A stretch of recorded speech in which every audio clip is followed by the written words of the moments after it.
मैं हूं सैयद ताहा कादरी। आप देख रहे हैं गेम टॉक्स और आज का विषय आपके सामने नोबेल प्राइज इन इकोनॉमिक्स।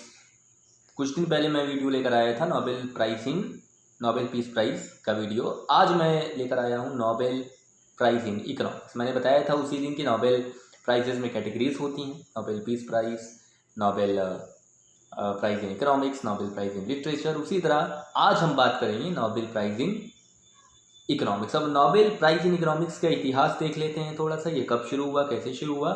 तो स्वीडन का एक बैंक है जिसका नाम है स्वर्गिस ऋषि बैंक, और स्वर्गिस ऋषि बैंक स्वीडन का है, सेंट्रल बैंक है वहाँ का। और उसकी 300वीं वर्षगांठ थी, 300th एनिवर्सरी थी। और इसके मौके पर इस बैंक ने, स्वीडन के सेंट्रल बैंक ने कुछ डोनेशन दिया नोबेल कमेटी को। वो डोनेशन देने के बाद क्या हुआ कि उस नोबेल कमेटी ने ये डिसाइड किया कि हम नेक्स्ट ईयर से जो है नोबेल प्राइज इन इकोनॉमिक्स भी प्रोवाइड करेंगे वर्ल्ड के बेहतरीन इकोनॉमिस्ट को।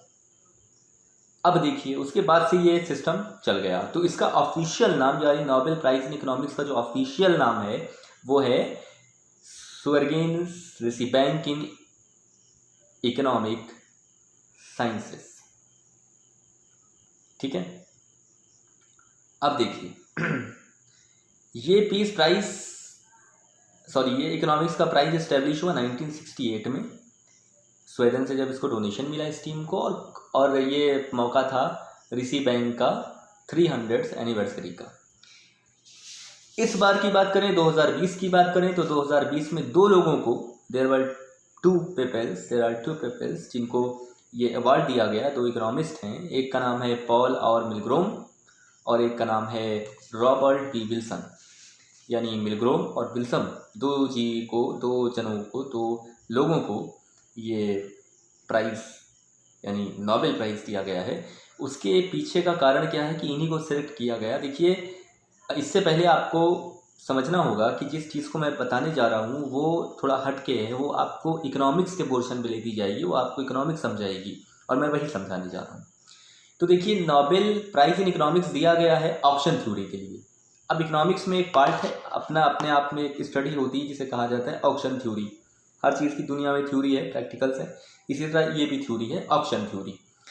ऑप्शन थ्योरी समझने के लिए आप भारत का एक केस समझ सकते हो कि 2G 3G का जब 2G 3G से जब स्विच हो रहा था 3G पे, फिर 3G से 4G पर, तो ये जब स्विचिंग हो रही थी तो CAG ने, यानी जो CAG रिपोर्ट्स आती हैं भारत सरकार की, उसने काफ़ी कुछ ओपनली खोल के रखा था। काफ़ी जो है उसमें घोटाला बताया था कि 2G स्पेक्ट्रम का घोटाला है। आपने सुना होगा ये न्यूज़ में, ये यही था, यही ऑक्शन घोटाला था। यानी ऑक्शन में होता क्या है कि सब लोग बोली लगाते हैं नॉर्मल किसी वर्थ वैल्यू के लिए, किसी चीज़ के लिए, किसी ऐसी चीज़ के लिए जो रेयर चीज़ होती है, बहुत वैल्यूबल चीज़ होती है, किसी भी चीज़ के लिए वैल्यू लगाई जा सकती है, किसी भी चीज़ के लिए ऑक्शन किया जा सकता है, इसमें कोई रोक टोक नहीं है। इकोनॉमिक्स कहता है किसी भी चीज़ के लिए ऑक्शन करो, और ऑक्शन बेस्ट मैकेनिज्म होता है किसी भी चीज़ के, किसी भी गुड्स और सर्विस की कॉस्ट पता करने के लिए, वैल्यू पता करने के लिए। वैल्यू में भी दो तरह की वैल्यू होती हैं।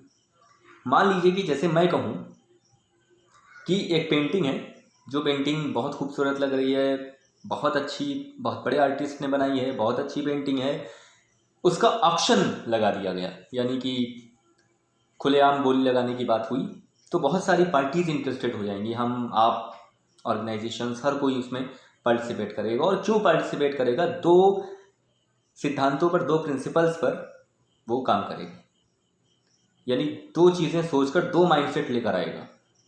और हम इस दो माइंडसेट को कह सकते हैं, एक को कह सकते हैं कॉमन वैल्यू और दूसरे को कहा जा सकता है प्राइवेट वैल्यू। अब जब भी कोई ऑप्शन होता है, ऑप्शन थ्योरी में कॉमन वैल्यू और प्राइवेट वैल्यू का क्या अर्थ है? ये कॉमन वैल्यू ये है कि मान लीजिए वो पेंटिंग मुझे पसंद आई।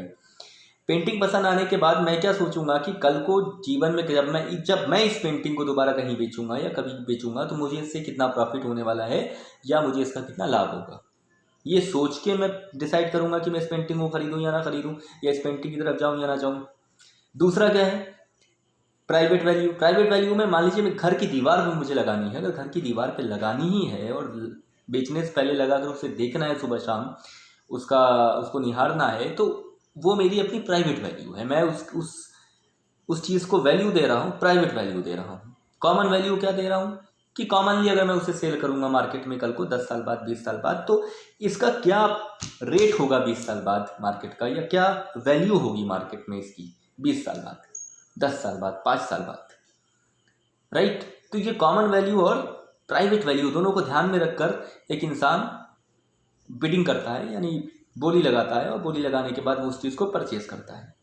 कभी कभी ऐसा भी केस देखा गया है कि जब ऑक्शन होता है तो ऑक्शन में कुछ ज़्यादा ओवर वैल्यू लगा दी जाती है। जैसे मान लीजिए कि एक कोई चीज़ बिक रही है, मैं वहाँ पहुँचा, मैंने उस चीज़ को देखा, मुझे पसंद आई, मुझे लगा कि इसकी कॉमन वैल्यू बहुत होगी।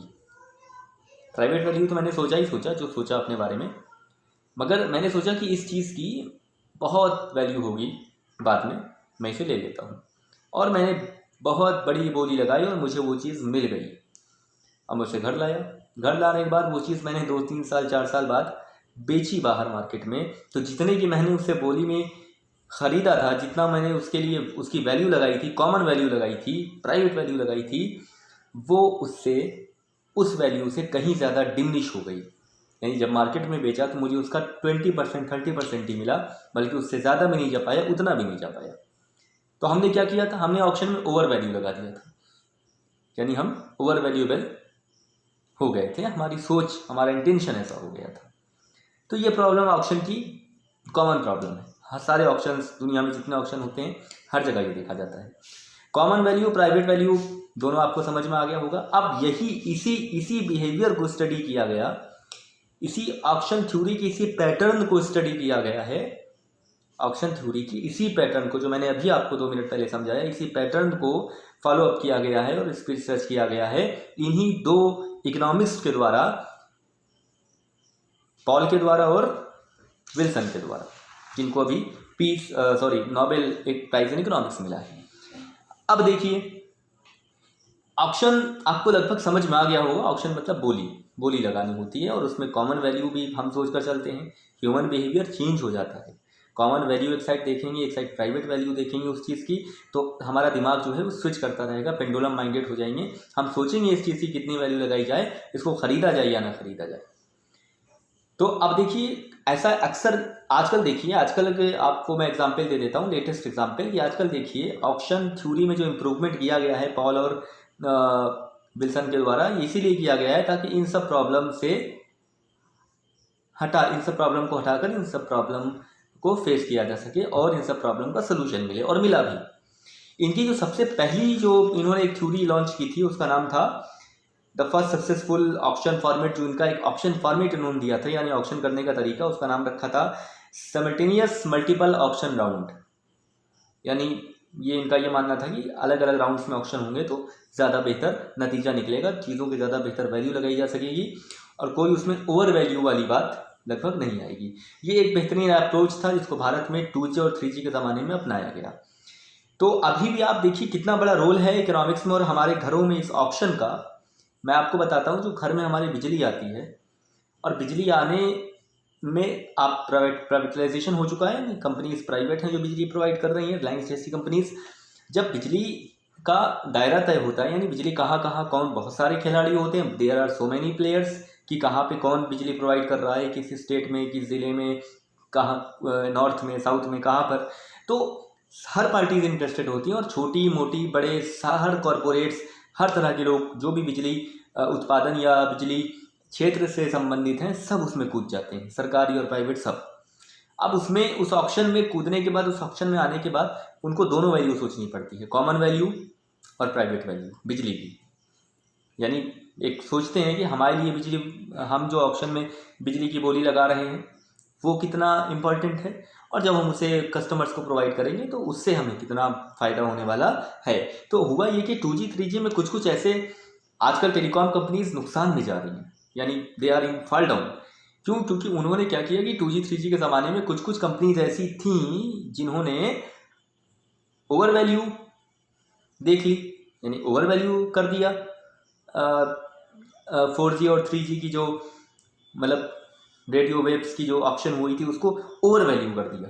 उनको लगा कि बहुत ज़्यादा फ़ायदे होने वाला है 4G से, क्योंकि उतना ज़्यादा फ़ायदा उन पर्टिकुलर कंपनीज़ को उस क्षेत्र में, जिस क्षेत्र में वो काम कर रही थी, उसमें नहीं हुआ। तो जाहिर सी बात है, जब नहीं हुआ तो उनकी कंपनीज डूब गई। जब उनकी कंपनीज डूबी तो आपने देखा होगा अभी वोडाफोन ने आइडिया को अप्रोच कर लिया है, मर्ज कर लिया है, अब वो वोडाफोन आइडिया हो गया है।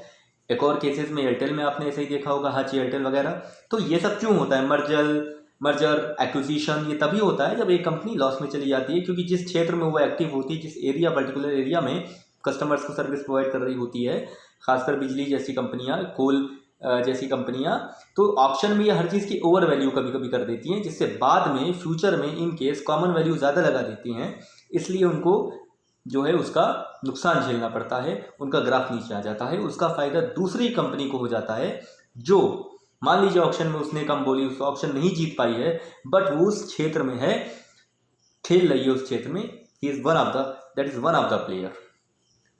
तो आपको ऑक्शन थ्योरी के बारे में समझ में आ गया होगा, किस तरह ऑक्शन थ्योरी काम करती है। इसी ऑक्शन थ्योरी में काफ़ी इंप्रूवमेंट किया गया है। इंप्रूवमेंट क्या किया गया है? For improvement to auction theory and inventions of new auction format. जो ऑक्शन थ्योरी इन्होंने ये मैंने आपको पूरी प्रोसीजर समझाई है, ये पूरा प्रोसीजर पॉल और विसल जी ने दिया है, और इसी थ्योरी पे इन दोनों ने काम किया है, और इसी ऑक्शंस फॉर्मेट, नए नए ऑक्शंस फॉर्मेट पे काम किया है। ये थी आज की वीडियो, और इन्फॉर्मेटिव वीडियोस के लिए आप बने रहिए कैम टॉक्स के साथ, देखते रहिए, सब्सक्राइब करिए, शेयर करिए।